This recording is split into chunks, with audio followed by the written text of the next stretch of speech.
Pour nous accompagner dans la lecture du chapitre 3 de cette encyclique, Penser et gérer un monde ouvert, nous laissons la parole à Dorothée Fayen-Bourgois, avocate au barreau d'Amiens. Qu'est-ce qui vous semble essentiel dans ce chapitre ? Alors d'abord, Fratelli Tutti, c'est presque une invitation au voyage, c'est une invitation à des vacances romaines ou à une chanson de Paolo Conte, que sais-je. Penser et gérer un monde ouvert, c'est ce chapitre 3. Alors, penser, ça s'écrit avec un E dans ce chapitre et pas penser avec un A comme on pense une plaie. Et pourtant, François nous dit que ce monde ouvert, il convient d'en prendre soin. Et puis, réfléchir ce monde, penser ce monde, c'est le réfléchir et on est souvent pris par le temps, on agit, on réagit et sans doute que se pose pas assez pour réfléchir et penser ce monde ouvert qui est le nôtre. Donc, ce premier titre, c'est déjà une invitation. Alors, rentrer dans ce chapitre, c'est d'abord s'intéresser aux têtes de chapitre, et le pape nous dit déjà des choses importantes à ce moment-là.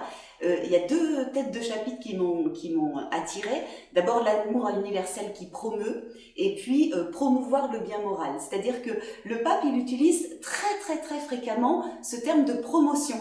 Le terme de promotion, c'est d'abord ce mot qu'on utilise pour élever une personne à un grade ou à une dignité particulière, comme si Dieu souhaitait promouvoir l'homme à sa dignité d'homme. Et puis c'est aussi un mot qu'on utilise quand on promeut un livre, un film, quand on défend une cause. Et là, Dieu, là encore, souhaite promouvoir l'homme, défendre sa cause. Le pape, dans ce chapitre, il dit que nous sommes d'abord des êtres de lien et de rencontre, que c'est même la condition sine qua non de notre plénitude, et que ces liens doivent être tissés au plus loin pour faire émerger une humanité qu'il rêve, qu'il pense, comme étant une humanité, une planète qui pourrait assurer un travail, un toit et une terre à tous. Et que ces liens doivent être doivent être construits au creuset de l'amour. Comment ces convictions et ces idées rejoignent votre vie professionnelle ou vos engagements dans la société ? De mille parts. D'abord parce que il nous invite à être frères. C'est presque une donnée acquise que nous sommes frères, mais il nous invite à nous faire frères, ce qui est un peu différent. Pas partenaire, parce que partenaire, ça renvoie à des cercles privés, mais vraiment frères. Il parle beaucoup des étrangers, il parle beaucoup à propos des étrangers, de ces exilés cachés dans nos sociétés que sont les personnes handicapées ou les personnes âgées. Il nous invite à leur faire une place et à les faire co-constructeurs de cette société. Il parle de droit, il parle de la propriété privée, mais pour en revenir à ma pratique professionnelle, ce qui m'a évidemment beaucoup attiré, c'est cette tête de chapitre qui s'appelle Liberté, Égalité, Fraternité, parce que c'est notre devise républicaine, et qu'à titre personnel, je suis très attachée à la République, il nous dit comme cette devise républicaine qui est inscrite dans notre Constitution en France, la fraternité a quelque chose à apporter, quelque chose de positif à apporter à la liberté et à l'égalité. Une liberté qui est souvent revendiquée par les gens qui ont ou qui sont, une égalité qui est souvent revendiquée par les gens qui n'ont pas ou qui ne sont pas, et au milieu de tout ça, une fraternité qui a quelque chose à offrir en plus. Aujourd'hui, en temps de Covid, ces trois mots ont été soumis à rude épreuve et la justice a eu à se prononcer sur la liberté, sur l'égalité. Mais très peu finalement à l'aune de ce principe de fraternité qui est pourtant, et c'est une fierté pour la France, reconnu comme un principe à valeur constitutionnelle depuis le 6 juillet 2018, comme d'ailleurs la dignité de la personne humaine l'est depuis 1994. Ce chapitre 3, il me fait dire aussi que nous avons, dans ce milieu de la justice, à construire la fraternité parce que elle n'est pas naturelle. Elle n'est pas naturelle, elle est un combat. Nous sommes, je dirais, naturellement entre avocats, avec nos magistrats, avec les greffiers, avec nos clients. nous sommes des partenaires. Nous sommes des partenaires d'une cause qui est la justice ou d'une cause qui est celle des clients, mais dans un monde qui est évidemment violent et extrêmement adversarial.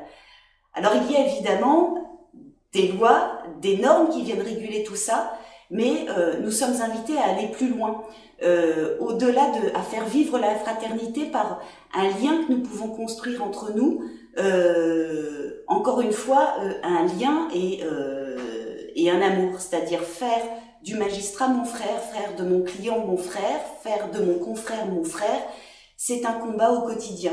Et ça peut s'illustrer de mille manières, au lieu d'aller au conflit, essayer de trouver un accord, éviter d'écrire dans des conclusions des mots qui peuvent abîmer parce que ils vont durer, essayer de construire en confiance un projet en allant au-delà de la fonction de la personne, mais en le regardant comme un frère, comme une personne en plénitude.